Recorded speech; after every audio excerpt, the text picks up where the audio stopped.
Welcome, everyone. We are bursting at the seams today. This is the Auburn School Committee meeting for March 12th, 2025. Call this meeting to order. It is being conducted in person and is being recorded by the Auburn Cable Television. All are welcome to join us in person here at 5 West Street. All supporting materials that have been provided to members of this body is available on the town's website, and the public is encouraged to follow along using that posted agenda. Thank you. If we could all stand for the Pledge of Allegiance. I pledge allegiance to the flag of the United States of America and to the republic for which it stands, one nation, under God, indivisible, with liberty and justice for all. Great, thank you. The vision of the Auburn Public Schools is to educate and prepare students for the opportunities and challenges of a changing world. Our commitment: we will create, maintain, and support an environment that fosters a sense of belonging for all students in our schools, respecting race, color, sex, religion, national origin, sexual orientation, gender identity, homelessness, poverty, spoken language, and ability. Okay, thank you. We're actually going to jump ahead to special recognitions, and then we will go reverse after that. Thank you, Madam Chair. So this evening, you can see we have a full house, and we're going to start with our boys hockey team as a special recognition. So if I have any stats that are incorrect, please correct me. But our boys hockey team this year finished with a final record of 18-4-1 with an MIAA power ranking of 8 out of 40. They did lose in the last round of the Elite Eight, but that wasn't for lack of a very gutsy season and some terrific results. The team is head by the coaching staff, Mr. Glenn Bombard, assistant coach Bill Dupuis, Carl Winkleman, and Mike Jennings. Team captains, Landon Connor, Aiden Karen, Ethan McDermott, and Chris Adams, all of Auburn High School, Austin Dono, and Ethan LaPlante of Tantasqua. And this evening, not only are we recognizing a quite remarkable season, but also head coach Glenn Bombard, who after 35 seasons with Auburn hockey is retiring. He was a player from 1986 to 1989, an assistant coach from 92 to 2002, and head coach from 2003 to 2025. Coached over 800 players across those 35 years, and one of the 10 Auburn Quinn Conference Championships, Glenn was a player or a coach for 9 of them. So quite a remarkable season. I don't know if anyone has anything to say about their season or their career, but we would love to hear from you if you'd like to come up to the mic.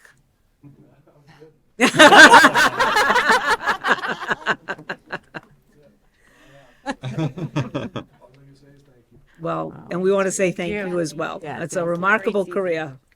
Yep, awesome job. Yeah, good job, guys. It was a great season. And are you all seniors or? Yeah. Wow. You're a junior, so we'll have you next year too. Great, awesome. And well, good luck to all of you then. Thank you so much. Congratulations. Good season. Yeah. Any other comments from anyone? Who's shaving their head first?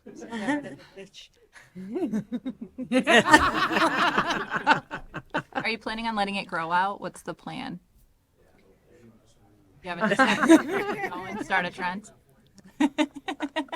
Well, it is very impressive, and we appreciate the hard work, Coach, that you put in, and to all your players, right? It takes a team to kind of have a season that way and certainly a career that way. So thank you very much. Yes, great job. So if you'd like, if you could all come up and make the line and shake hands, we'd appreciate it.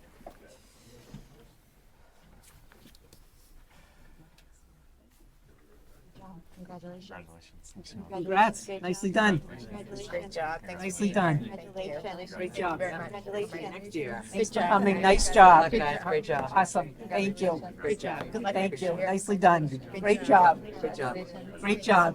Great job. Thanks so much. Thanks for coming and great job. Nicely done, Coach. Great job. Excellent job. Thank you for all your years. Thank you. Good. Yes. Thank you. Congratulations. Not gonna lie. Oh, well, all righty. Let's see. We'll seek approval for the minutes from February 26th, 2025. I'll make a motion to accept the minutes from February 26, 2025. I'll second. Okay, all those in favor? Aye. Aye. There's the vote. All right, we'll move on to the student representatives report. Good evening. So, spring sports are starting up next Monday, March 17th. And then we also had our National Honor Society induction this past Thursday, and it went really well. We also had a keynote speaker, Quinn Cahill from the class of 2023, speak at the induction, and he shared some wisdom for the new inductees. The Polar Plunge is also quickly approaching here at the middle school on March 21st, and everyone is encouraged to sign up. It will be a great day, and you can find the links to sign up on all social media, as well as on their website, specialolympics.org. Our annual dodgeball tournament is happening tomorrow night at Auburn at the high school, starting at 5:15. We believe all spectators are welcome. Teams compete for first place trophy. Prom is coming up soon as well on May 10th, which students are also really excited for. And finals have been happening this week, so today and tomorrow. And lastly, students this week are still picking courses. All right, great. Thank you. Sounds good. Moving right along. All right, so I think we're going to do student spotlight next. Correct. Yes, we Okay. are. Thank you, girls. Sorry for that report. Thank you. And just so you know, I'm hoping for a day like today for the plunge, huh? So I know, can we really. put in an order for that? Yeah. Are you plunging? I am plunging. Oh, boy. I am plunging. All right, so student spotlight. So first up, we have some folks here from Bryn Mawr School. Ms. DeRoja and Ms. Beverly are here with students from a physical education class with their teacher is Ms. DeRoja, and they're here to tell us about the Jump Rope Ninja program. So come on up. You guys can go right in the front. I'll stand in the back. And when they talk, we're gonna give it. Do I do this? Yeah, you can press the next button, and then. Okay. So friends, come here for a quick second. When we talk, you can stand right there. We'll hand you the microphone so you can talk. Okay. All right, so my name is Ashlyn DeRoger, Miss D. I am the PE teacher at Packagug and Bryn Mawr, and I'm here to talk about our Jump Rope Ninja program. And I brought 3 friends from Bryn Mawr with me. Do you want to introduce yourselves? My name is Leanne. And what grade are you in? I'm in 2nd grade. I'm Andy and I'm in 1st grade. I'm Giovanni and I'm in 2nd grade. All right, so I discovered the Jump Rope Ninja program actually on a Facebook group for physical education teachers. And it's a program that was developed by PE for Every Kid, and it's done all over the world in different physical education classes. And it can be done from K to 6. We do it from K to 2, so they start in kindergarten, and then they kind of work their way up. Before we start, we really talk about how jump rope is a very, very hard skill. And it might take a lot of practice to be able to do it. And we talk about how it's okay to productively struggle, but as long as we come back and we persevere and we continue to try again. Are you guys ready? All right, Leanne, your turn.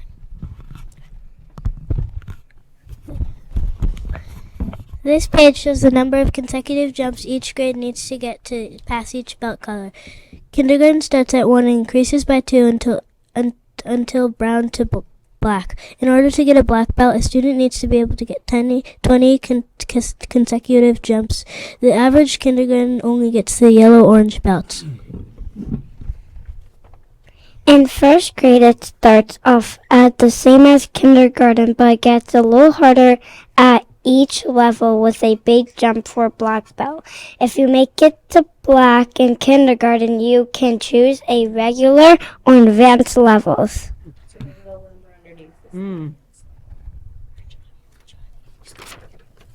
Second grade is when it starts to get hard because it is the hope that we have been practicing and getting better. The average 2nd grader makes it to the purple and red belts. The advanced version shows the big jump and consecutive jumps with 75. So the format is the same. Each student gets a little sheet of paper, and it kind of shows how many consecutive jumps they have to get for each belt color. So this is 2nd grade. The one on the left is advanced, and the one on the right is regular. And we do 3 lesson days in hopes to see how far they can get. We are each given a copy of the sheet on the screen according to our grade. Miss D reviews the rules and expectations and discusses how we need to be patient, practice, and persevere, but we can still take breaks whenever we need to. To get able to pass a level, we need to show an adult. If there's only Miss D, we line up and get 2 tries to pass a level. If we pass a level, we get to sign on the wall under that belt color. Cross that belt off on our sheet and move on to the next one. If we don't, we can practice and get back in line. In second grade, we get a count partner instead of that is randomly chosen on the computer. Our count partner is able to count our jumps until we get to brown and black when Miss D counts for us. We talk about how to be honest, helpful, and encouraging partners. If we make it to a black belt, we get to work on the Wall of Fame. This is the max number of jumps that is over the black belt number. The highest number right now is 159 consecutive jumps. Wow. Holy smokes. I can't do that. That's awesome. The students are able to make a bracelet with each, a bead for each level that they pass. And then if they get to the black belt, they get a certificate as well. So there was 11 students that got to the black belt in one second grade class. And then the picture underneath, a second grader came and demonstrated for kindergarten to talk about how hard work pays off and how they just need to keep practicing. Nice. And they were hoping to be able to do a quick jump rope for you. Sure. Yes. Okay. You ready? I'll hold your papers. Spread out. I'm so nervous. You're such a mom. Correct. You want to go at the same time?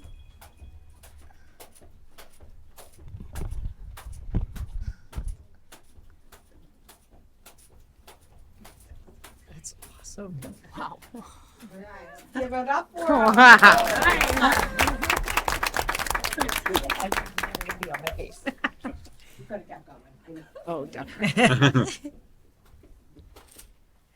Good job.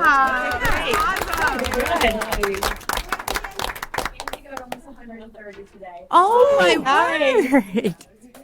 Wow. Oh, my goodness. I'm already done. I'm already out of this competition. I'm tired of it. Wow. Good job. Made it to the black belt. Excellent. That's awesome. Congratulations. Yeah. That's amazing. Nice. Nice job. Amazing. Do you want to go up or could you go up and shake our friends or committee? Do we have any comments for our friends first? Yeah, any questions or comments from anyone? Do you guys practice at home? You practice at home? Wow, that's impressive. Oh, wow. Awesome. Some Like- friends do, some friends don't. If I could, Madam Chair, so I'm impressed. I'm old, but when I was little, kids jump rope all the time. Yeah. That's what we did. Yes. We jump roped all the time. And I love seeing you do it. It's such good exercise and it's so much fun. Maybe someday you'll do double Dutch. That's what I was going to say to what the I chair. thought. Maybe That was my favorite. Yeah, we're gonna do long rope in a couple weeks. Yeah. Yeah. That's fun. boy. That's a lot of fun. Great job. guys. Very impressive. Our Bryn-Mawr families would like to kind of celebrate the same. You did Thank you for coming. Great job. Awesome job. Thank you. Great job. That was fast. Yeah, that's awesome. Yeah. All right. Great. Great job. That was fun. Guys. Thank you for coming. Yes. How are you? Thank you. Thanks for coming. Good. Yeah. Yeah. Good night. Thank you. Thanks for night. coming. Thank you. Good night. Yeah. Wow, that was impressive. All right, Madam Chair. And now we also have some very interesting friends here from Swanson Road School. I'm going to let Dr. Lopez introduce them this evening. So thank you. I know I'm the wild card who has to come in and recognize some wonderful students. I wanted to take a moment, and kids, I just want to let you know, I had to write it down because every time I thought of it, I started to get a little tears of joy and tears of happiness. But I wanted to take a moment to spotlight some amazing children and their families and their supportive teachers. I'd like to introduce Kalissa, Gianna, and Nate. These 3 fifth graders from Swanson are not only outstanding students, but amazing, compassionate, generous human beings. Over February vacation, These girls organized a hot cocoa stand in a church hall during bingo night and raised over $600 for Auburn's Unified Games. They did this quietly, humbly, and not seeking any recognition. We only found this out by accident. But they should be recognized. This recognition isn't just about the incredible funds that were raised for the Special Olympics. It's about the power of friendship, inclusion, and kindness. These students took it upon themselves to make a difference. But what makes this moment even more special is that they did it with a friend who lives the impact of their generosity every day. Their friendship is real. It's built on laughter, shared experiences, and a deep understanding of what it means to support one another. This is a reflection of authentic connections of what it means to support one another. The connections that exist between them and the kindness they show without effort, the way they lift each other up, each one of them so unique and so wonderful. This moment is definitely more about money being raised. It's about the beauty of friendship and the way these students embody the very spirit of the Special Olympics, unity, joy, and inclusion. When I learned about the fundraiser and interviewed the students, they told me they started planning about this in their swimming pool in the summer. I let them share the details. I'll let them share that if you'd like after. But the one thing I do want to share with you, in speaking with the parents also, when I wanted to recognize their students personally, is the effect that they had on everyone that night. They encountered so many people that night during February vacation, and all the adults passing were so touched and so generous and brought love and joy to everyone that they encountered, and the relationships and the kindness continued spreading. What a gift that they shared. I don't know they realize it. I couldn't be more proud to recognize tonight these awesome children and their amazing supportive families. Please stand, Kalissa, Gianna, and Nate.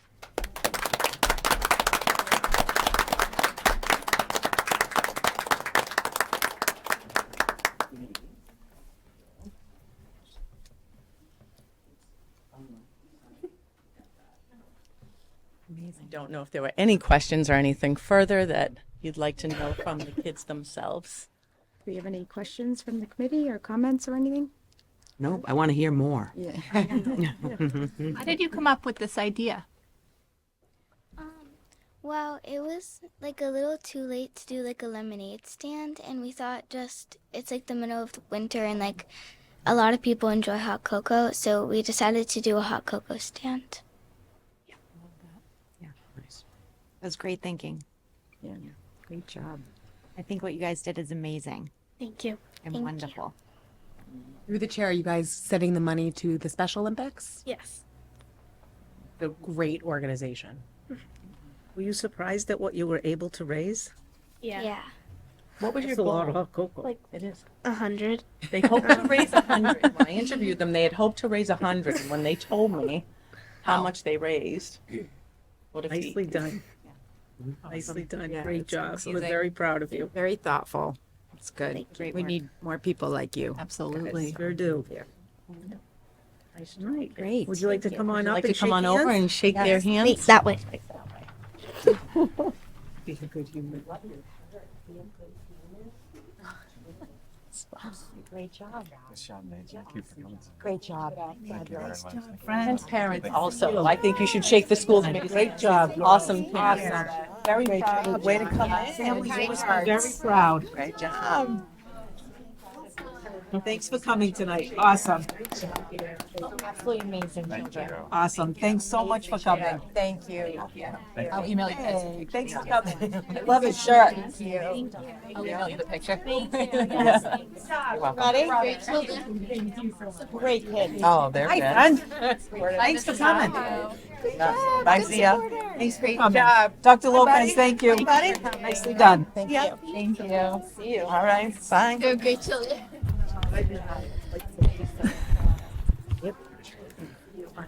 Thank you, Dr. Lopez. She didn't hear me. Yeah, that was great. Okay, so I think we're going to backtrack a little bit. We're going to go to citizens' comments. Yeah. Can we turn it? Yeah. Thank you. So we're going to backtrack a bit and go back to citizens' comments now that we have more breathing room and everything. So per school committee policy BEDH, speakers will be allowed up to 3 minutes to present their material and must begin their comments by stating their name and town precinct. The public comment section shall not exceed 15 minutes, and all speakers are encouraged to present their comments in a respectful manner. Topics for discussion should be limited to those items within the school committee's scope of authority, review and approval of the school district budget, and performance of the superintendent and the policies of the district.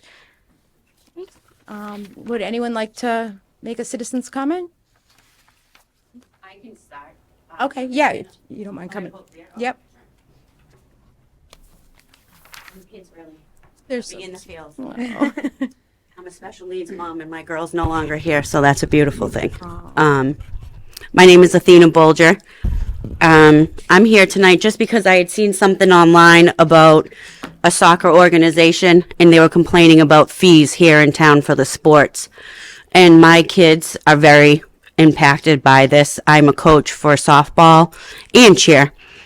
And as a coach for cheer, I saw that, and the woman that runs cheer's running behind. She's coming here to speak, so I figured I'd just speak up right now because I have the moment. We get bills, invoices, and we're not a profit. We're a nonprofit. And I looked and did some research around the surrounding towns, Oxford, Millbury doesn't have it, Grafton, and I went to Wachusett because when I was building my house here in town for my daughter who was in a wheelchair, I thought I should be in Auburn or Wachusett. Those are the districts.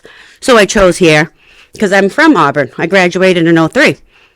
So I looked up Wachusett because they're a pretty substantial town and looked up their fees for rent and facilities.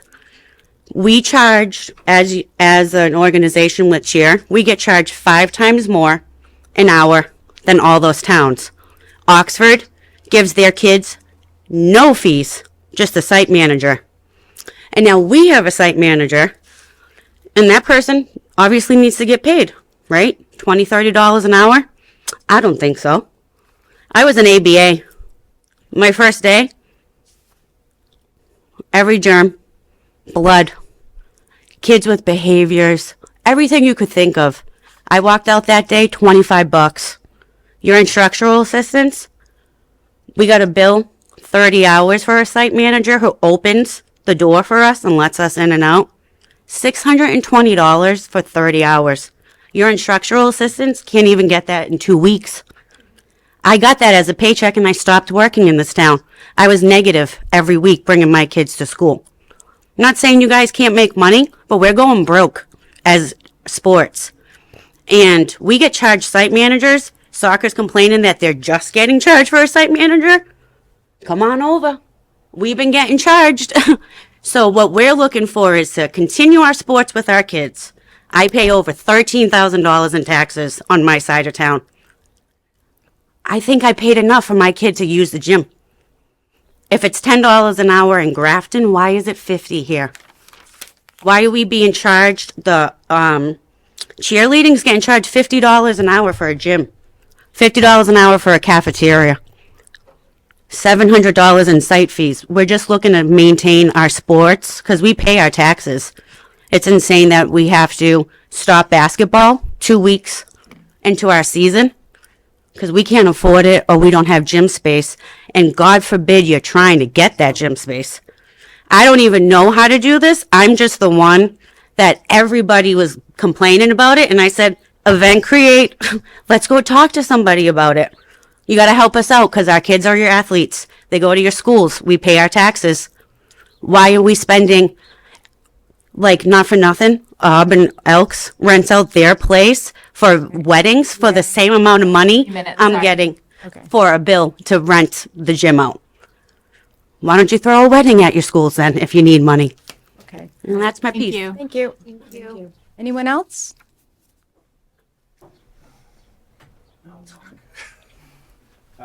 Josh Plum. I run Auburn and Worcester Youth Lacrosse. Both my boys have gone through the program. Some of the kids that were playing hockey, I've coached in lacrosse. I grew up an athlete. I played sports, most important thing in my life. We're getting everybody's getting priced out of stuff. I tend to be devil's advocate. I understand school needs to have money for things. I don't mind paying a site manager. Site manager has to show up. One of the things in that email from soccer was that they may or may not even be there, and you still have to pay for them. We've been good with lacrosse on our games on Sunday. Usually the guy comes up, he introduces himself, let us know he's there, bathroom's unlocked. We don't need to see him unless there's an incident, and then that's what he's there for. But fields are we know they're tight. They're just it's anything that can be done as far as keeping the rates down for all the programs, because it's just pricing kids out. There's I don't have the facts in front of me, but the number of kids playing sports is drastically decreased in all levels, at all ages, and most of it just comes down to the cost of it. Lacrosse, I have to say, we're probably the most expensive sport in the town. Maybe hockey's probably the only thing that doesn't complain about our prices. It's not a cheap sport to get in. We try to help out with we're a nonprofit. We try to help out with loaner equipment, trying to make it just to get, because not everybody's a baseball player, not everybody's a football player, not everybody. It's good for these kids to have options. We've used Lemansky. We've been gracious enough. Thank you, Jen. We were just dealing with stuff, trying to get field time for practices, and we're going to go through thousands of dollars this year on paying for the fields. And again, I understand there's a cost to them. I did like the part where they talked about the maintenance for the turf fields, which, as far from what I've seen, is basically none. I know you have to go through it at times, but you're paying for, that's what you pay for a turf field, is that you have the field and you don't have to have as much maintenance if you have a grass field. That, on the other hand, we've used Lemansky for years behind the tennis courts. I can't remember when outside of it being mowed, I can't remember the last time I've seen anything about grass seed, anything. Everybody, football uses it. A lot of sports use it there. It's basically dirt for a good amount of it. So if we can at least, if we're going to pay for the fields, if they can at least be maintained so that, it's worth the cost for them. But yeah, just anything possible. It's everybody's getting pinched for money. And when we start getting all these increases for fees, it hurts, because just like everything else, the people that we have to take the money and we have to pass it down. We eat some of it, but we got to pass it to our families. The next thing you know, less people are playing. You get less kids for the high school sports. You get less kids going into high school. Less kids going into sports. You're dealing with all the mental health issues because of that. It's just, sports is huge. So anything that you can do to kind of keep the prices down to allow kids to keep playing. All right. Thank you so Thank much. you. Thank And you. I do like your shirt. Do we have anyone else? Everyone, my name's Haley Smith. Right now I have two daughters who are in the public schools, and my son will be there in a few years. We've been involved in Auburn's youth sports, since my oldest was 3, so that's about 7 years now that I've been coaching soccer. It is soccer and softball and all the basketball, everything that we do, I love it because it brings our kids together. It brings us together as a community. We make friends. We work together as a team. It is so hard for, the children who aren't going to be playing Premier. Not everyone's going to be playing Premier. They want to play just and have fun with their friends, but the prices keep going up. And now we're basically playing the same amount to play just youth soccer that we are to be playing Premier. And it's just, the prices keep going up. It's very stressful. We want the kids to keep playing. We want them to have those experiences. So anything you guys could do would be really appreciated. Thank you. Thank you for coming. Thank you. All right. Anyone else? I think we have time for maybe one or two more.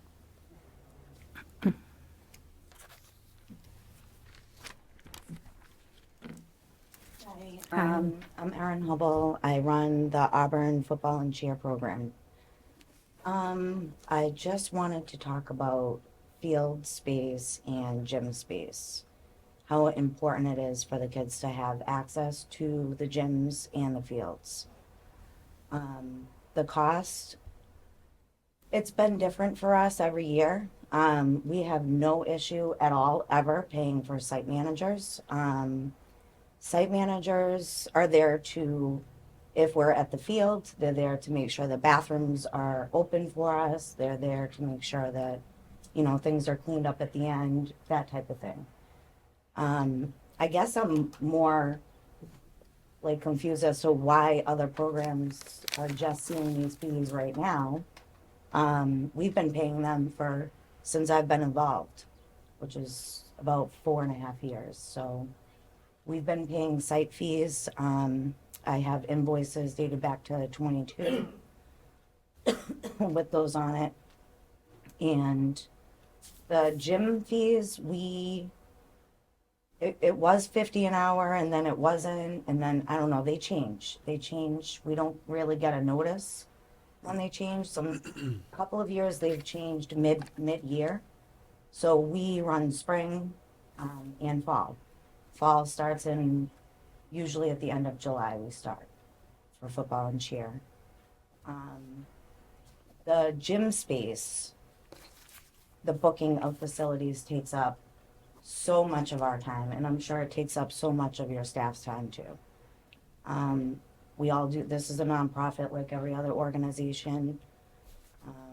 The cost for us is insane. Each child's uniform is $225.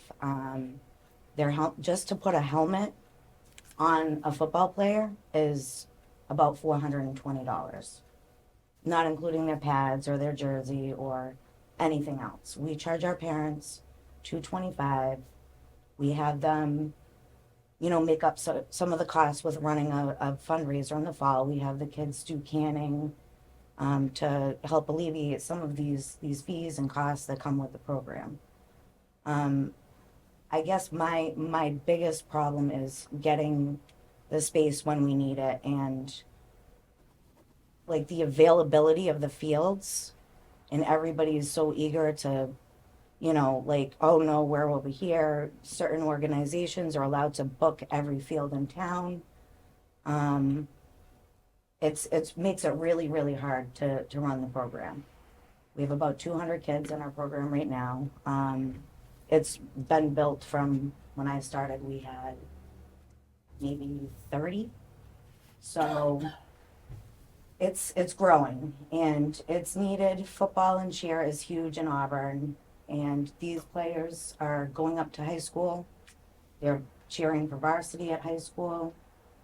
The varsity coach is one of the people that run the program with me. And then the football players. All your football players for the town of Auburn have gone through AYF. Well, most of them. Braden Belanger, you know, all these kids. Jaden, they're all AYF kids. So we like to keep the program. It helps them grow and learn and keeps them safe. Cheering, the gym space is, I can't stress the importance of availability to get these kids to practice. They can have injuries. We are at We 3 almost minutes. pulled from a competition. So I just wanted to speak on that. All right. Thank you so much. Thank you. Okay, anyone else? Okay, seeing none, we will move on to the superintendent's report. Thank you, Madam Chair. The first item up this evening is some unfinished business, which is the program of studies for Auburn High School. Just hasn't been on the agenda. You should have in your packet the summary sheet of the basic changes that were made. Mr. DeLongchamp was here if anyone has any questions.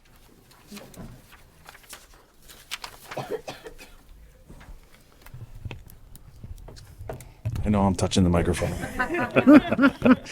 Great trepidation. So, hello, welcome. It's great to see everybody. I will say I wanted to, just that opening with so many kids in this room, representing so many different parts of our school district, so moving. And a little too much peroxide. I definitely can't jump rope, and Dr. Chamberlain had me on the heater over there, so if I'm a bit sweaty, I do apologize. Just trying to liven up a really kind of a dull topic here, but we don't have a lot of changes this year, but I wanted to just add some greater detail to the changes we have. And I'm sorry that it took a little bit to make all this happen. I appreciate your patience. Graduation requirements, I think in your packet, you might see that first. And we've just increased. We increased by 4 elective classes. So that's an equivalent of 10 credits. The beauty of our trimester schedule is that if you have had a period of time where you've had some struggle, a student has had the ability with our schedule to be able to retake classes and not have to spend money on summer school classes, or if they wanted to pursue maybe a particular, say, for example, a psychology, a forensics class, if they might be interested in going into a pathway of criminology in college, it allows them to have space in their schedule to be able to have additional electives. So we've had this extra room. At the same time, though, as a result of, you get to senior year, you've almost met all of your credit requirements. Sometimes we can lose a little interest too as well. And I just feel like adding the extra 10 credits still allows room if there's been some struggles at some way down the road where you need to make up classes, but it also adds a little bit of rigor where it holds kids a little more accountable, and it makes them have to take these 4 other electives and take them seriously and choose things. I mean, by the time you get to be a senior, at that point in time, you are getting classes that for the most part, as long as it fits in the schedule, that you've always wanted, and if you've had that chance. So that's number 1.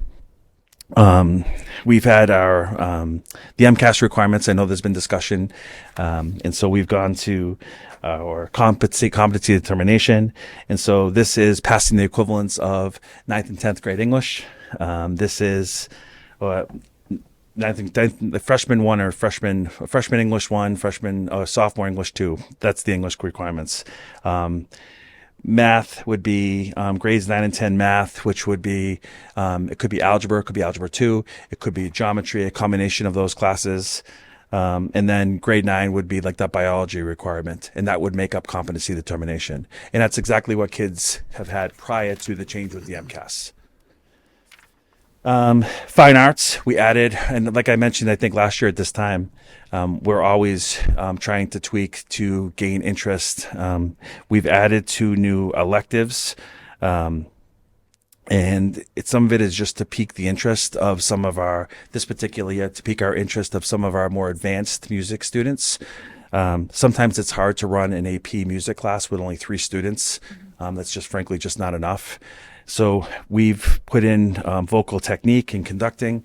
As I've talked to you before, don't ask me a lot about vocal technique because I don't have any, but Miss Bailey believes that it could be something that can benefit those students who are choosing a musical pathway after high school. We also added a formal description for Unified Music. We are running that this year. It is fantastic. I can't say enough great things about the Unified Music. So this is our combination of we have some regular ed students with our Rise and Evolve, and they're playing a variety of different instruments and learning a little bit about music theory. It's just wonderful to see. In foreign language, we added an elective offering, world languages through film. Very, very self-explanatory there. Math, we updated our prerequisites for our honors calculus. And I know sometimes looking at the math, that chart in the program of studies is very, very confusing. But that updates that area. Science, we removed the MCAS biology course. And then the competency determination is what replaced that. So we still have CP sections of biology that students can still take. Social studies, we've added an accelerated European history class, and this is to support those students who want to take the AP Euro exam at the end of the year. So this would help them. And then our wellness. So we had in the handbook, and this is something that was probably an oversight more than anything else, you saw child development in there. We haven't offered child development, I think, in any of the 5 years that I've been there, and I would say it goes back a little bit further. So some of this had to do with, I think originally what I was able to gather was, at first it was an elective that had low enrollment. We needed to increase area sections of wellness, PE, health, and then over time, the child development class had phased out. So that's why we removed it. It wasn't for any other particular reason. Any questions in regards to the program of studies? No, through the chair, just anecdotally, child growth and development was my favorite class I took at high school. But I'm glad to hear the explanation was perfect. Yeah, and I remember the course too very well. Yeah. So She's still there. The teacher had it. Yep. So I guess my question is, do we still have high school students helping in the preschool? we do, yes. And do they take any courses like child development that would help them? There aren't any other sections of courses that they would take ahead of time before like the internship class where they're working in the classroom with the kids. There isn't a precursor. Okay. And I don't know, I'd have to go back and, I mean, that's a great question you ask. It might be something we could explore in the future, just like a readiness. Yeah. We have more and more students on internships. And I do think whether it's at our elementary schools, some we're able to place in our fire department. We've done that recently as paramedics and EMT training. We've been able to, some local businesses have taken on some of our kids as well. Not as many as I'd like to see, but we're getting closer. But we often spend a lot of time with them with letting them know that they're diplomats when they leave our building, right? And simple things like in a preschool, they have to be on all the time, right? You can't be on your cell phone. There's a certain decorum to how you dress for school, right? We want to make sure we're appropriately dressed so we can be moving and shaking because that room is always alive. But we've done that off to the side instead of just a singular course. But something we could certainly think about, for Just sure. curious. Okay. All right. Thank you. Any more questions or comments? Through the chair, has there been any talk for competency determination requirements that, like, if a student does take the MCAS, how that might factor in? Well, it would just, so I think what we're going to see, and I can't be certain, but I think we'll see, I mean, all of our students are going to continue to take the test, right? So we're getting ready for our spring testing, which begins March 24th. So that's not going to phase out. It's just the fact that that's not going to hold somebody from graduating. What I'm saying though is, like, if they pass, Yeah. is there any positive to them passing? Oh. Yeah, well, the John and Abigail Adams Scholarship. Yes. Okay. 'Cause Yeah, that's still part of that, but that vote that took place by the citizens of Massachusetts precludes us really from using the MCAS as part of the competency determination. So just our high school requirements alone, we're almost more stringent than competency determination anyways. Mhm. Like our students are required to take 4 Englishes and 4 maths, 3 sciences and 3 social studies. And so they're as freshmen, they're already taking biology. Our freshmen and sophomores are taking English 1 and English 2. And if they're unsuccessful for some reason in one of those sections, there's room for them to be able to retake sections of that in order to gain competency. And Dr. Chamberlain and I, we went through everything, and we haven't even had a student in the past that hasn't met those competency requirements. But we're watching it carefully. It's certainly a massive change for sure. All right. Any more questions or comments? If not, are we ready to vote this through? Make a motion to approve the changes as updated and updates to the high school 2025-2026 program of studies. I'll second. All those in favor? Aye. Aye. All right. You can go home. Thank you. Thank To a concert. Oh, yes, that's right. I'll see you there. Yes. Thanks for coming. Bye. Thank you. Thank Thanks for you. coming. Thanks, Mr. Blanchett. I'm not wearing the sweater anymore. Oh, you can go cool off outside now. It's actually cooling down over here, so. I we can have feel it something breathing to now. rest. Yes. Okay, the next item is the draft budget, which we continue to come back to. So as you know, the last time we met, we spoke of the town recommendation that had been put forward to the select board. That was $155,000 less than what we had submitted. And so we, in discussions with the town, the expectation is that we put forward a budget that meets that requirement. So that would be the budget before you this evening, which is a 3.8% increase from the FY25 budget.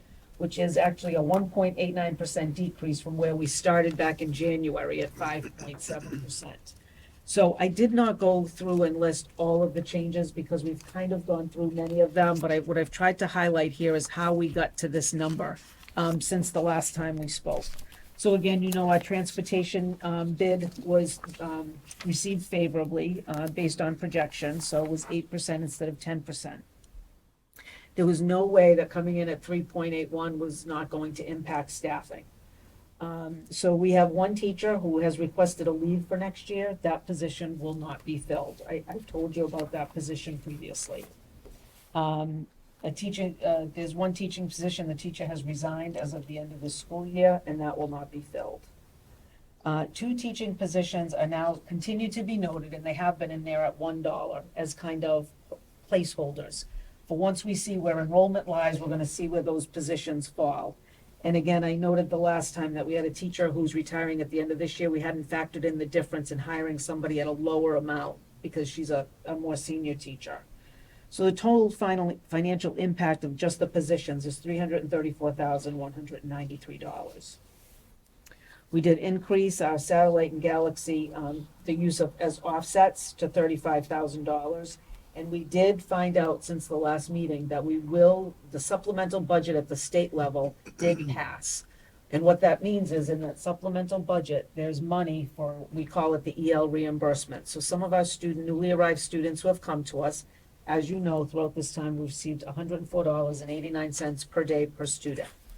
I did not believe after the last money we got in December, we would be getting any more. But the supplemental budget includes funding for that. Now, the problem is how much will it be? Because we only get the money if the students are enrolled in our building. And as you know, the shelter will be closing at the end of August.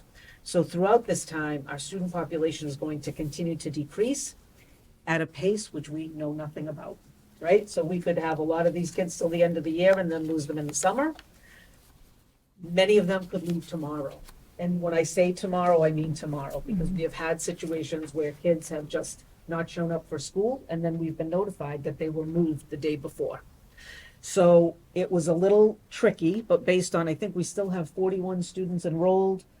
I did a calculation of what that worked out to be and then backed it way off to be safe. And so in that, we've added in $100,000 with the EL reimbursement as an offset.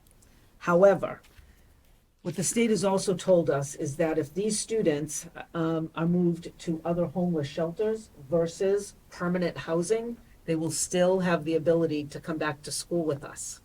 So if that's the case, we're going to need the 1.5 people that we hired to help with additional needs to do that. So they've been factored back into the budget, because otherwise, if we don't do that, in a few weeks, you're going to hear from Mr. Keller about, we had a tiered focus monitoring visit, which is like an audit of our L programming. And there are some concerns there with the level of staffing and the type of staffing we have. This is not perfect, but it will help us in that regard to some degree. So we had to add those back in. So it took some of that $100,000, right, when we added now in their salaries. As we discussed the last time, it was brought up by the committee that if we did get additional funding, could we revisit some of the fees that we talked about? The two most prominent being the increase in the bus fee and the parking fee at Auburn High School. So what I have done, as said that I would, is that because we got the additional funding, we will delay the implementation of the parking fee, revisit it next year to see if that's necessary. Next year, we have a much bigger population of staff who are retiring that we don't have this year, which will have an impact on the budget that may help us. So we'll revisit that next year, and we'll let the community know about that as well. We did use $50,000. We have a student from another town, so we did some offset for their staff with the $50,000, and it continues to include this budget another special education teacher at Swanson and a speech and language pathologist. Those are the two new positions that have been in since January when we first put this through, so that's not a change. I am scheduled to go before the Finance Committee on March, I think it's the 26th. And so with that, and again, with the advice of the town, that this is indeed what we need to put forward to meet their requirements, because as discussed the last time, There is not an appetite to look for a 2.5 override, nor is there an appetite to tax the excess levy that they have. And so to do that, this takes into account all the town departments. This is where the school department is expected to sit. So if you have any questions, I know you go up, down, and Mrs. Stanek and I up, down, and around, with changing numbers and adjusting and seeing how we can best make it work to have the least impact on students. And feel like at this point, while it's certainly not what we would want, I think there are ways we can make this work. And it will also be dependent on what our enrollment is. So more to come on that. All right, I just have a question about the EL students. Yes. If they move to a different city or town, are we responsible for getting them back here? We share the transportation with wherever they're placed. Okay. So yes, we pay half of that. Okay, and that would come out of that EL money, I assume? That would come out of some of that, yes. Okay. Mhm. All righty. Yep. And through the chair, we have no idea if it will be permanent housing or another one of these shelters. No idea. Okay. They are assuring us that they're working obviously very hard to get folks into permanent housing. Because to move from one shelter to the next is certainly not optimal. And some of our families, surprisingly, have been with us for some time. They're part of the community, yeah. So I would hope that if they do have to move, that they would be moving to a place that's permanent and more functional than where they are now. But that's hard to know. And as you hear on the news, right, Massachusetts is very dry when it comes to housing in lots of places. There's a very big need for additional housing. So I listened to Mayor Wu yesterday talk about it in the city, and it is the city of Boston, but it is Massachusetts as a whole. All right, any other questions or comments for Dr. Chamberlain concerning the budget? Through the chair, I just want to say, it seems there's so many moving parts, and it's a matter of everyone just being patient and holding off and giving everyone a chance to try and really figure it out and get it all together. Because even the town has said they're not sure that the numbers they have for state money are solid. They feel like there's a possibility they could get some additional money, but they don't know that yet, so it's hard to plan that way. It'd be great if we knew, but we don't know. So, Yeah. So it's up to the committee. I didn't put in here for a recommended motion, but this is what's going to go forward to finance. So it may be wise to take a vote at this time, and with the hope that there are no more changes. With the Well, hope that there are we're no coming more down to the changes. wire, so hopefully Yeah, we are this getting is it. All right, entertain a motion to push this one through. I'll make a motion to approve the FY26 draft budget as presented. Second. Hey, all those in favor? Aye. Aye. Thank you for the support. Okay. Thank you, guys. It's a lot of work, especially when we count on revenue that can no longer be counted on. Yeah. So it makes it tricky. So Also, through the chair, I like our clip note page, so we don't have to go through. I appreciate that. Yeah, it's a lot. It's a lot to keep track of. The next item is just a summary sheet. So we have 2 international field trips that'll be going in April. One to France and Spain on April 18th, and then Scotland on April 22nd. So because we updated our policies this past school year, particularly in relation to these, all of these highlighted areas are the sections from the policy that were sent to folks to make sure that, because it was new in a lot of ways, I sent it out to them to say, make sure you have all these things done as we're approaching. So this is really just informational for you to know that they are following through on all the requirements to make sure that our kids are safe and all of that. So excellent. yes, that is a great addition to this whole thing, especially for the organizers to have a checklist almost of what, they need to be doing and what we expect of them and the students and everything. So. And it is a lot to keep track of. The new policy is much more complicated than the old one used to be with what's required. The checking on the security and the state of the country at the time you're departing and all of those things, which I've kind of been plugging those into. So I've been keeping an eye on that. So things look okay at this point. So they did say if you have any questions, neither one of them, Karen or Ginny, were able to make it tonight. Ginny's getting ready for her concert. But they said if you had any questions, I could certainly pass those on and get those back to the committee. Great. Yeah, no questions. I guess it just kind of flew over my head that both groups would be leaving in the same week. I don't know how that. Well, it's all around vacation. Yeah, right, exactly. It just hit me, Yeah. when I was reading the packet, and I'm like, oh my goodness, that's a lot of kids in other countries to keep track of. But Yeah. no, I'm excited for them, and I'm happy that they're able to do this. So. Okay.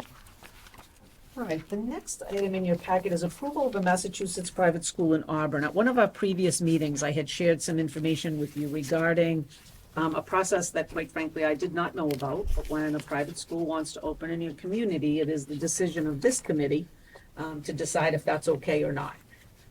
And so this evening, so they contacted me back in January. They're looking to move to Bethel Lutheran Church. And in your packet, you're gonna see it, this is really, we'll have you look at this at the next meeting, because there's quite a lot to look through, and I encourage you to look through it. I went through it once. It seems substantial. It seems like they have their ducks in a row as far as curriculum and charting attendance and all of those things. They did open in the school year 2020-2021, the Grace Baptist Church in Shrewsbury. So they've been in existence since then. They started with 21 students. And I think you can see in one of the very first pages in the packet, in 24-25, they have 69 students. So they've grown quite a bit. They do try to serve, they do look at serving kind of underrepresented communities and students. So again, this is just for information tonight for you to take a look. I have also asked them to attend the next meeting, so that if there are questions, you'll be able to get any questions you might have answered. Because I really know as much as you do and what's in the packet. So there may be more to come with that. Through the chair, I want to make it transparent that I do know two of the founders, so I will be abstaining from any votes regarding this for potential conflict of interest.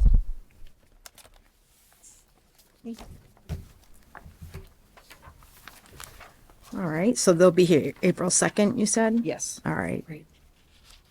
And happy to do so, so. Yeah, all right, great. Okay, we'll move on to new business. Thank you. Also in your packet is a letter submitted by me on behalf of the Auburn Public Schools regarding the potential impact of the newly proposed 40B housing on Athens Street.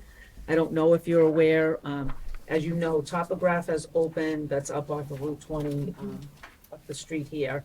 And then Perry Place is also in process for some additional housing. And this particular housing, they didn't share with me the number of units, but it's seemingly quite a very large unit up behind Toyota that's looking to be built. And as I did with Perry Place, just to put it out there, that there's an impact on transportation and safety that kids will need, and you can see what I put in here. So what might come of that? And that's all part of the discussion that the town has. I don't know where this all sits at this point. It's a very complicated process with 40B housing. I don't know how much leverage the town even has. Seemingly, this particular organization for this building went directly to the state. They didn't even start with the town, as most developments do. But I think in the case of 40B housing, they are allowed to do that. So, more to come. I have received a couple of phone calls from concerned families about this, and I have advised them to go to the Zoning Board of Appeals meeting and speak with the Select Board. I said, as much as this impacts this, we don't have a heavy influence on how this all plays out, right? That really is at the town level. And so I encouraged them to do so, and they were very nice. They were just looking for, what do we do? This is going to be a lot on the town and on the resources. So more to come on that, I'm sure. Yeah, it is getting a lot of pushback from the town too. So, I mean, it's, a hot topic right now. Yeah, for sure. We'll just continue to roll with the punches. All right. Thank you for that. The next item, I just wanted to revisit, we talked about this the last time. I am going to be putting something out, looking for folks I know who expressed interest in being on the cell phone group. I'm going to put something out. I'm hoping to get it into my notice for this Friday, pick a couple of dates or at least one date where we can meet, and hoping that our first action would be to put together a survey for families, to start with some, what does everybody think out there, what's out there? So there'll be something going out. I just wanted to use this venue to, if anybody watches, I don't know if anybody does or not, but to say that they should be watching for that. It's a good starting point, I think. It is a good starting point. And the last item for me this evening is disposal of broken items. So below, you're going to find a list of items considered for disposal. Glenn Gregoire, our new facility director, Mandy, and all the girls here in the office took a little journey to the downstairs of this building. Oh, boy. And it is something. It's Oh, something. yes. So it has been a little bit put aside for a while, I'll say, that just not a lot of attention has been paid to it. So in just a quick run through, we found these broken items. So Joe probably had a plan to fix all those. maybe. But they're not, and some of them now are a little bit, like, yeah, they're not salvageable. So I put to the committee to be able to dispose of these items to make better use of space. I mean, I do love me a good broken vacuum cleaner. What's a stander? Or is that a stand? Kids in it. Oh, Kiddos The who need help students who to need stand. that kind of physical therapy, they stand them up and they get strapped okay. in it. But, you know, the technology for those changes so Yeah. rapidly Yeah. too Yeah. that, they just go out of, they They get don't last lighter and more, now the ones we have downstairs look like they're from a long time Yeah. ago. I was going to say, like, a wheelchair could be donated to the senior center, but obviously if it's broken, it Yeah, doesn't serve all a of these purpose. items are broken. Oh, they're These all- are not things that I would Okay. want to donate anywhere. And Okay. honestly, some have been down there for so long that they've gotten a little moldy and musty. Mm. And once you get that on something, like even the seed, you can't, Yeah, it you doesn't can't go really away. clean that. So these are not things that are salvageable. Okay. There could be things down the road that maybe we can do that with, but these items are This not is not those. one of them. This is the first pass. So the things that are the worst are the ones that are just, no, we can throw that out for sure. Yeah. Oh, boy. Lucky you, Mandy. Yeah, more trips. Yeah, they've got their hands full, I'll tell you. But Glenn is a clean guy. He likes things organized, so Good. like really organized. So he's all about that. All right. Well, if there are no more questions or comments, we'll motion to approve. I'll make a motion to dispose of the items listed, allowing more effective and efficient use of storage space. I'll second. Sorry. Okay. All those in favor? Aye. Aye. Thank you. Through the chair, Mandy, is it your job to go back down there and get them? No. Yeah. It has to be done at night. By yourself at night. People that can do On that. a Friday when no one's here. Yeah, but no one's here. That place is terrifying. All right. We'll move on to Mr. Keller for the teaching and learning report. Yeah, thank you. I just have a brief update. It's something that is extremely important, and I just wanted to mention it.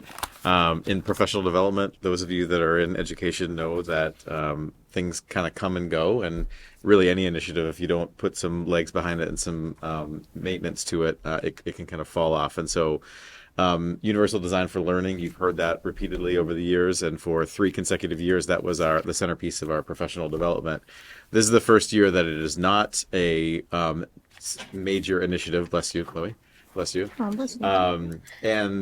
So we spent a lot of time, Dr. Chamberlain and I, as well as principals and our UDL coaches, figuring out how do we keep this initiative alive and well, so that when new teachers come on, they know what UDL is. They know it's part of the culture and climate here. And so I just wanted to update you on that quickly.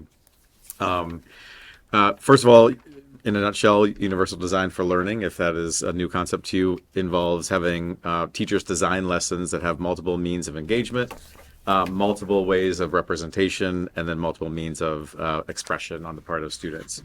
And so our UDL coaches, what we did this year is we added regular meetings of the UDL coaches and me. And so we have conversations about how things are going, what are some of the challenges they're facing, how can we keep this initiative moving forward, what are resources that they need. I have some of those resources that I've purchased for them, or that we've purchased for them, to go through and do book studies with. They also took essentially kind of 2 courses this past year. They took UDL for Coaches 101 and UDL for Coaches 201. They were in the 101 course, and basically the work that we've done over the past 3 years, they came back to me and said, we are beyond this. And so we bumped out of that course and went into the 201 class, which has been really useful. And the other thing that we did this year, because we don't have the dedicated professional development time, is those coaches have been going to faculty meetings and presenting for 15, 20 minutes at each faculty meeting about concepts in UDL that then teachers then go and try, and then they come back and share how it went for them. And last year, I think last year was the first year that we did a UDL book club, and that was started by Jill Clough and Aaron Kane, who were the coaches at Swanson Road School. And that was highly successful, and that has been rolled out at other schools this year. And now Aaron, who presented, I think, a couple of weeks ago, is starting another book club with this book, which is timely because, as you know, we're bringing on a new math textbol for next year. So this one is UDL for Learning in Mathematics at the K-5 level. And I've shared this book also with our UDL coaches at Packagug and Bryn Mawr, and so they're considering adding this book club as well. So, Oh, that's awesome. yeah. So very quickly, I just want to say I don't know if I've said their names. If I have, it hasn't been that recent. But it's Claudia Lane at the preschool, Don Finuccio, Nicole Dunn, Julie Benoit, Aaron Kane, Karen Loach, Kim Moran, and Karen Fidella. So those are our UDL coaches who are the ones that are spearheading this and keeping this very important initiative moving forward. They are not just drinking the Kool-Aid, they're making it. And so I think we've been very fortunate to have them moving this forward. Very thankful for them. Yeah. Yep. Takes a lot of time, their own time and thought goes into it. Very much so. Very grateful for them doing that. Great. All right. Thank you for that. You're welcome. I'll move on to you, Ms. Stanek. All right, I've provided you with a year-to-date budget report dated March 3rd, 2025 for your review. And I have also provided a budget transfers dated March 3rd, 2025 in the same series for which I am seeking your approval. And I'm happy to answer any questions you may have. Any questions for Ms. Stanek? I'll make a motion to approve the list of transfers dated March 3rd, 2025 as presented by the business manager. I'll second. Okay, all those in favor? Aye. Aye. There's a vote. In your packet, you will find an updated facility budget rates for your discussion approval. This fee schedule reflects rates that are currently in place and will replace the schedule approved earlier this school year. And so we did obviously make an update in December, and I think there was some confusion, and I apologize for any of that. I did research some of the area districts, so it was important to do that. And we recently met with some of the organizations, and we heard from folks tonight. Dr. Chamberlain and I believe that is, as well as the committee, that it's really important for us to put a study group together of our Auburn stakeholders that will be assembled to determine if there will be any further changes. And those wouldn't be made until the 2026-2027 school year. That way, if any fee schedules need to change for the youth sports. So a few things to note on here. We will be requiring a deposit. That way, we're not putting the funds out ahead of time before we're paying for certain things. The other thing is with the site managers for our nonprofits, it will be when it's required. And it is by law, we have to pay a site manager a 3-hour minimum. So that is what we will charge up front. It will be a 3-hour minimum to those organizations. And the other thing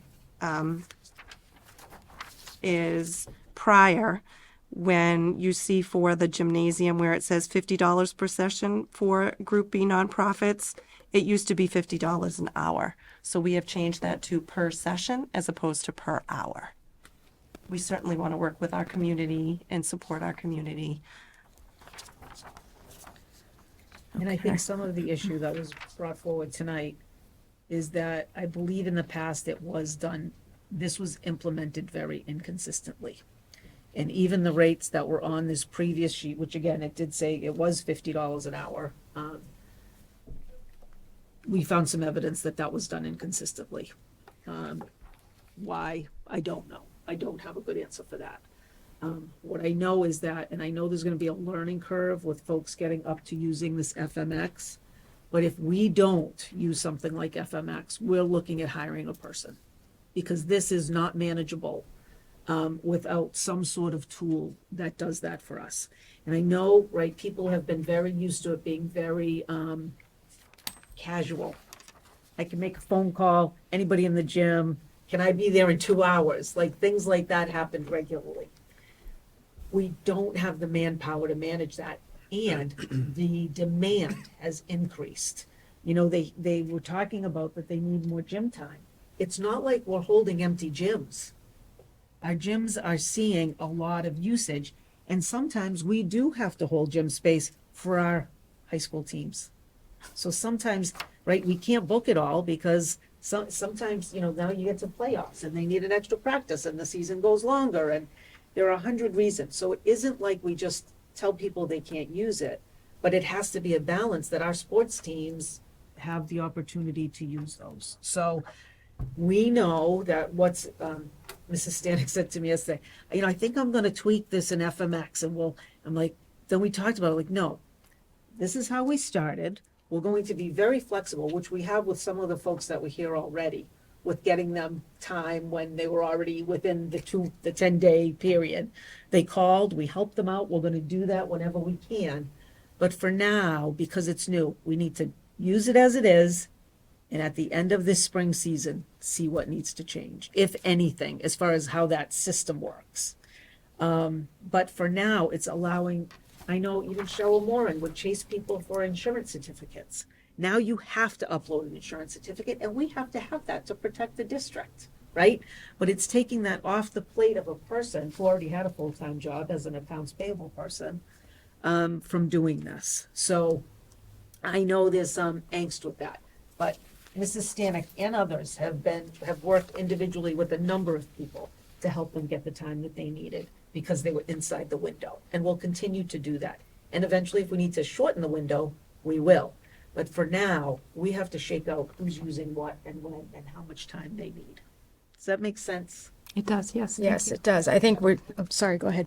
No, you can go ahead because. No, and one of the biggest things, and coming from being an administrator, and I always said student safety is the first, and that includes our students in the community. So we need to know who's in the gyms, when they're in the gyms or on the fields, for all of their safety and all.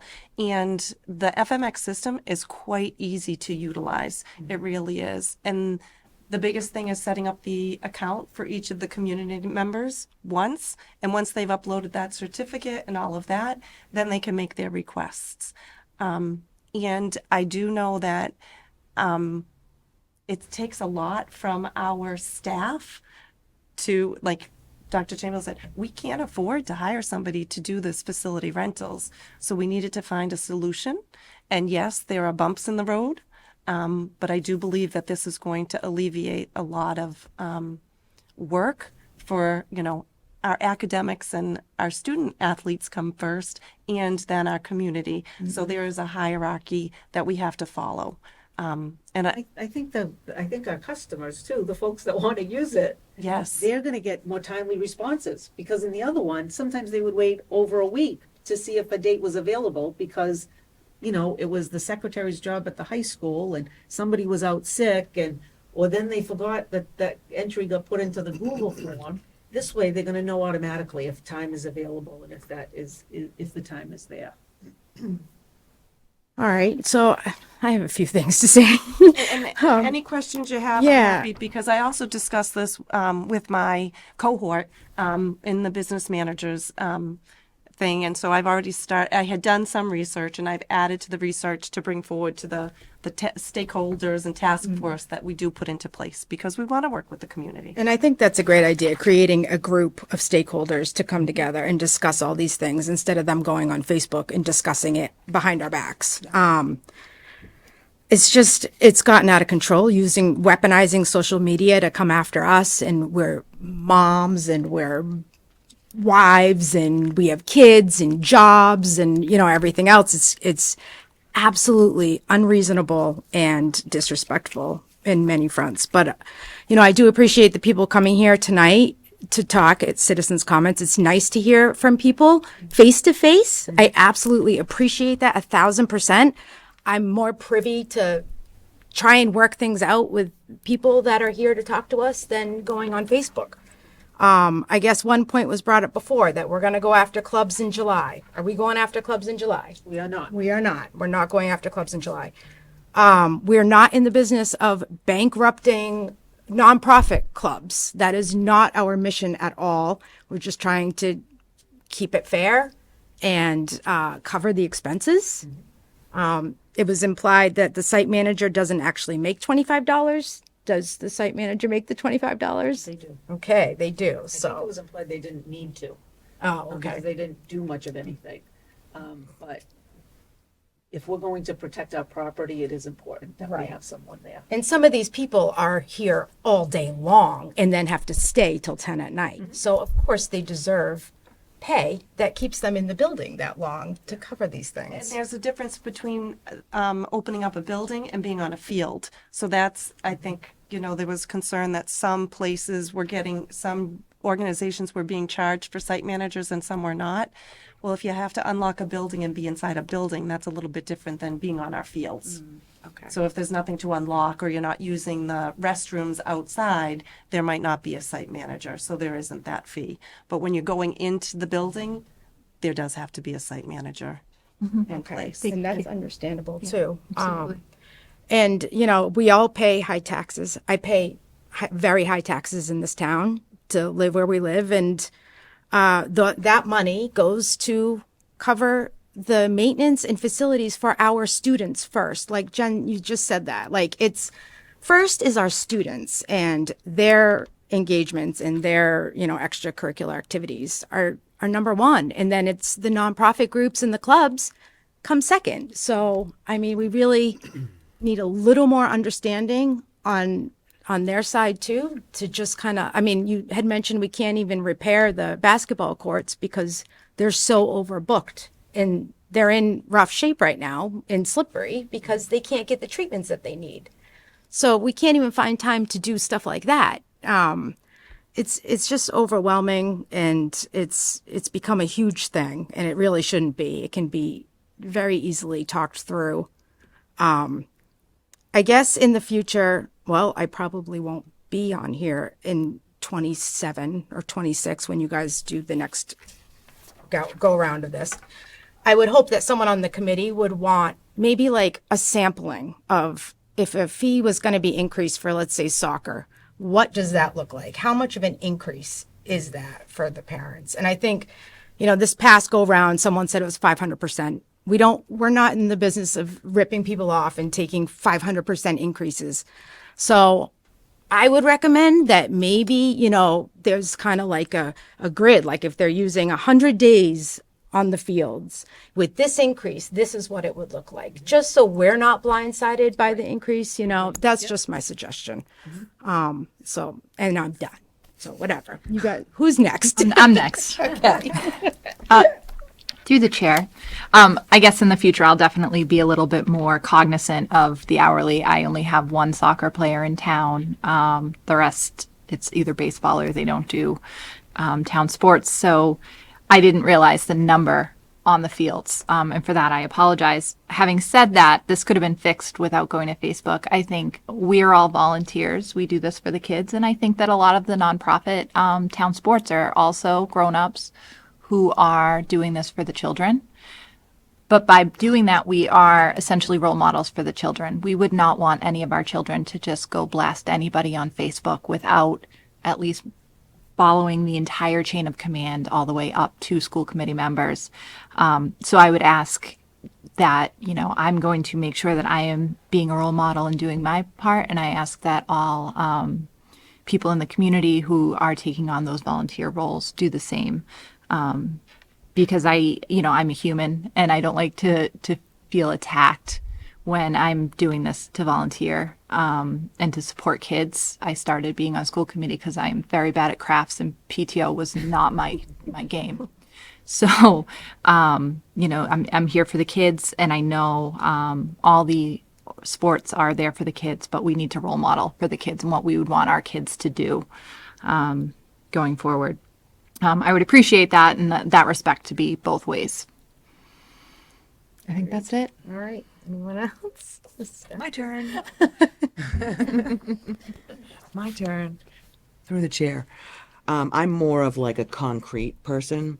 So this paper that you have that's right here, that is going to be the rates for all of our gyms and our fields until 2026. This is what we are doing. This is what we have. This is what is in place right now. Correct?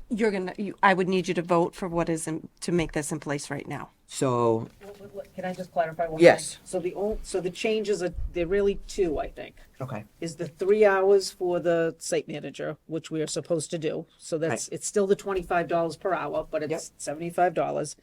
And then, as we said earlier, you'll see Group B at the bottom, for the gyms. That used to be $50 per hour. In what we had in place last school year, let's say, for an example, it was $50 per hour.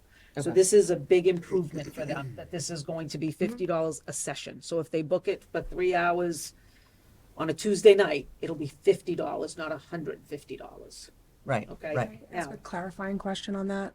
Yep. So if I go to my daughter's basketball game and they start at 8:30 and they go till 2:30, it will be $50. For the use of the gym. Now, the site manager will not be $75 because if it's a Saturday, we've had a site manager there all day. So let's say it's 6 hours, so they will have $50 for that 6 hours and then another $150 for the site manager. However many hours they are by 25. Yes. Okay. All right. Wonderful. Now, the only other thing is, so Group C and Group D, so those are for for-profit camps and dance recitals. Those rates are increased from what we had last year. Those reflect what you looked at in December, right? Right. Those are the big groups. That's when a Taekwondo company comes in and they want to have a meet at the gym, which that has happened, right? Those are for-profit places. Dance recitals, right? Those are big events, and that's a big strain on our building. Those rates are higher. But for Group A and Group B, those are the only changes, is the $75 for the 3 hours, and now we went from $50 per hour to $50 per session for the gyms. Otherwise, it's the same as it was last year. So for these other things, like the cafeteria and presentation room and that kind of thing, Okay. it's all back. Wonderful. Next, the FMX system that all of these for-profit or nonprofit, everybody uses.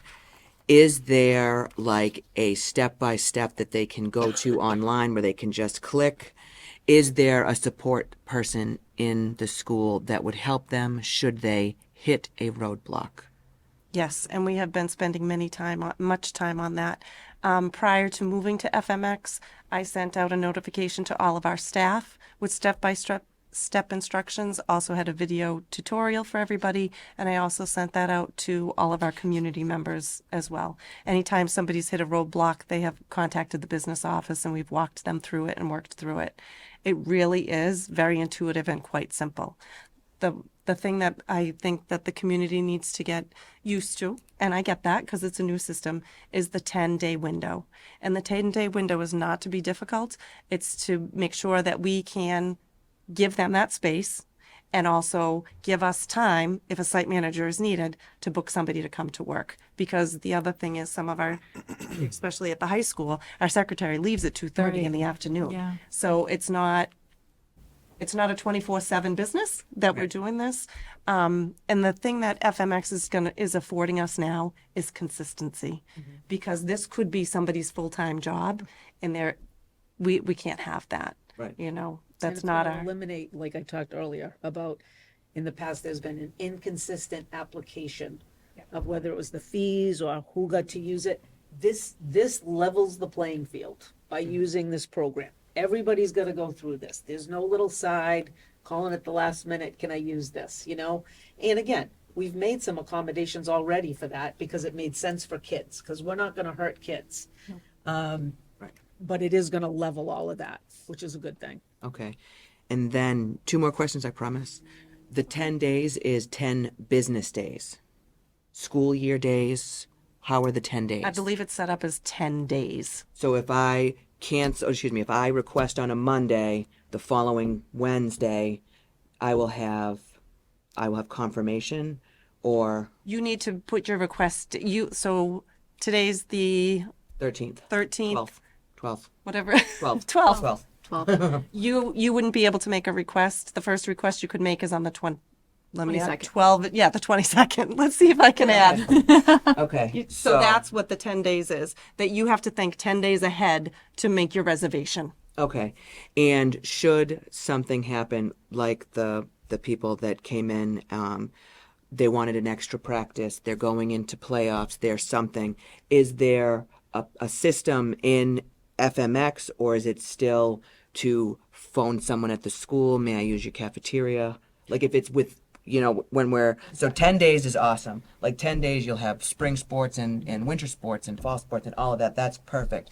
But then you have those little nuances that come up. We need one more practice. We made it to districts. Something. Is that not for the school, because the school obviously has the space.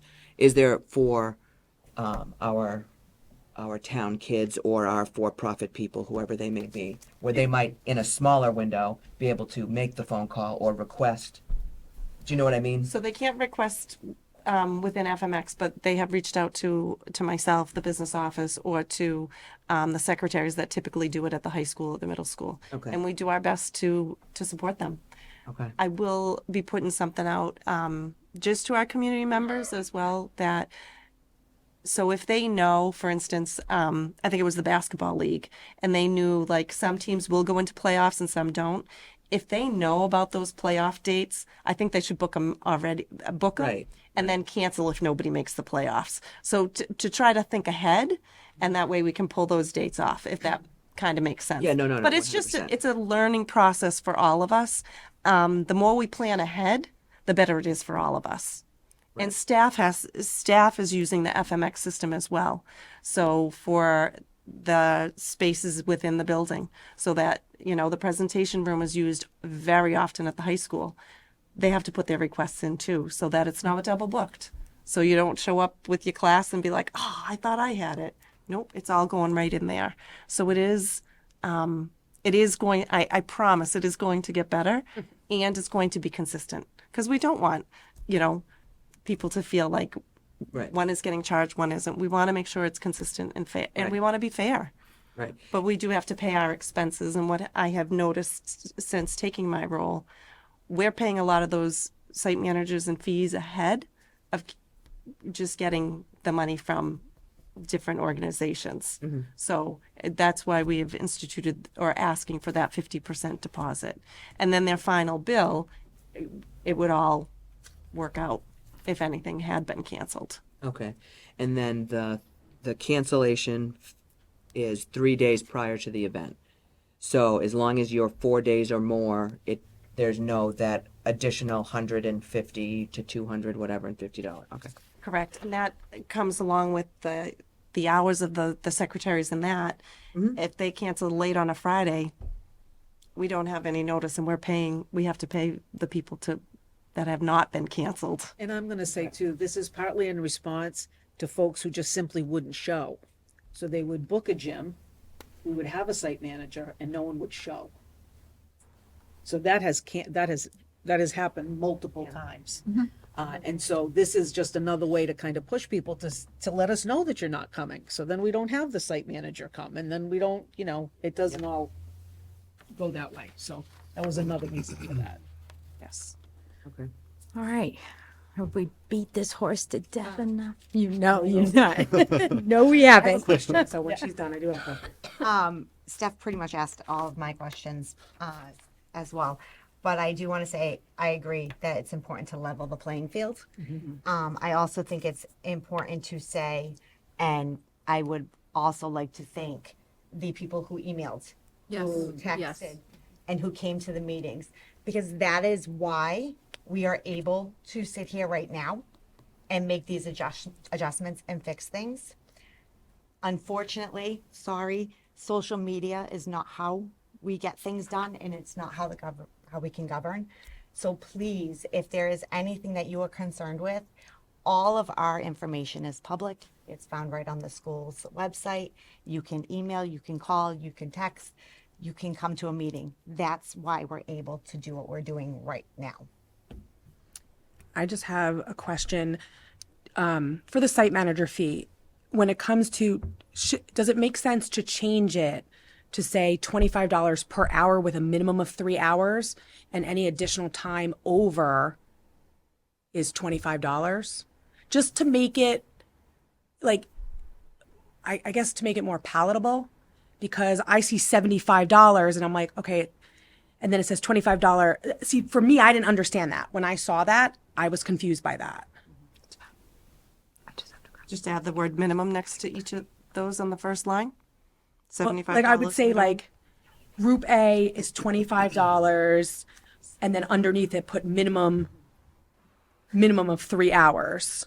So I don't know how to flush it out. I'm just wondering if it makes sense because when I saw it, I saw 75 and then I said, okay, so it's $75 for an hour. But then I'm seeing, I wonder if you should put 75 per 3 hours. And Well, I then don't- 20. And I agree with, we can clarify that a little. Yeah. But I don't want to say for 3 hours because 3 hours is the minimum I have to pay. So it has to be, I want them to note that because many times in my experience right now, they come back and say, we weren't there for 3 hours. And I understand they weren't there for 3 hours. Maybe put but I have to- $75, like 25 per hour, minimum 3 hours, and then $25 every hour over. Does that make sense? Too many words. I know. I'm trying to flush it out. I understand as long as people are hearing that it is $75, which is $25 per hour with a minimum of 3 hours, and then every hour over that. So if I book 4 hours, it will be $100. Yeah. I'm just making sure that's clear. And everyone else has already echoed what I was going to say, but I don't respond to people on social media. I'm not going to. My email is up on the website. I did get a bunch of emails. I did respond to them in a timely manner. People in the town that have my number, if they need to share it with someone to get a hold of me, they are more than welcome to do that. But I know myself, I will not respond via social media. I did receive a number of emails as well from the chair, that I responded to each one as well, which I always do. Yeah. Yeah. Through the Best- chair, I got it.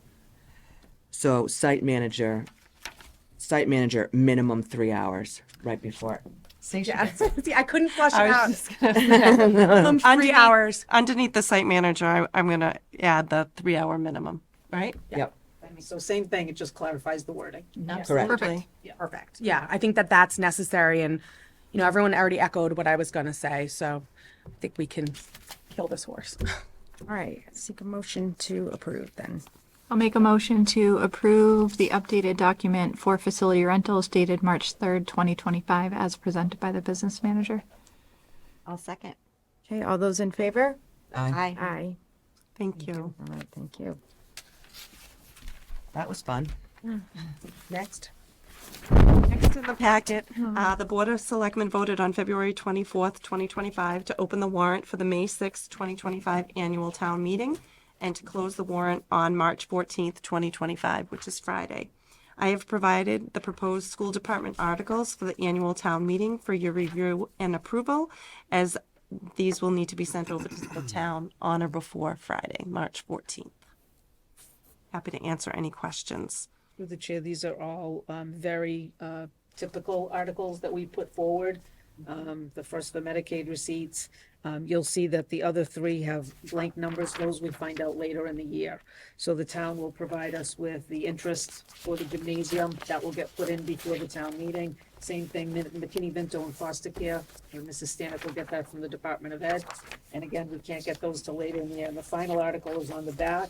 And you know about this, that we were asking to repurpose some of the money from CIP to use toward the math program. So nothing really unusual other than the math. Okay. Any questions about that? Oh, Sam, were you going to say something? No. Okay. All right. Looks good to me. I'll make a motion to approve the school department warrant articles for May 6, 2025 annual town meeting as presented by the business manager. I'll second. All those in favor? Aye. Aye. All right, we do need executive session tonight, so I'll take a roll call. We will not be coming. Oh, someone do the thingy. Where is it? Don't we have to read the Mass General Law for executive session? It's not here.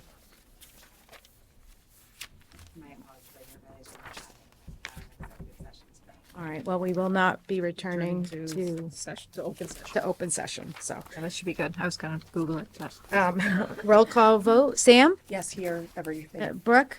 Yes. Myself, yes? Nick? Yes. Yes. Yes? Yeah. Yeah. All right. Good night, everyone. Thank you.